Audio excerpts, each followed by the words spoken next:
How has the common European asylum system evolved? 20 years ago, the Schengen Agreement abolished border controls within Europe. At the same time, they established common rules for the protection and control of the shared outer border. For the first time, shared borders demanded the development of common standards of designating one EU member state responsible in the asylum process. The EU member states introduced this with the Dublin Convention and later regulation. According to the Dublin regulation, the country which allowed entry to the asylum seekers is responsible for processing their applications. Dublin is not a redistributive system for asylum seekers, but rather a system of responsibility, one state only. Dublin does not include common European standards for the asylum process or accommodation.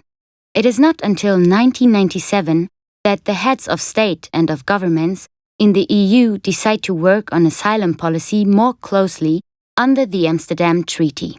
A common European asylum system is established for standards of protection in all member states. The guidelines with EU standards, for example on admission and recognition of asylum seekers, are only updated in 2013. They should be implemented in national law by 2015. Not all EU member states have done it so far. The European Commission is now pushing for the implementation of the EU standard of protection. In addition, it wants to strengthen protection of the EU's outer border, redistribute asylum seekers fairly within the EU, and open legal routes to Europe.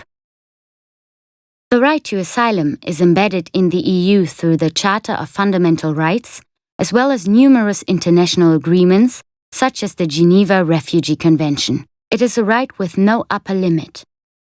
The EU, its member states, and EU citizens are all faced with the question of how they can secure the area of freedom, security and justice within the EU, as well as the human dignity of those who seek protection in the future.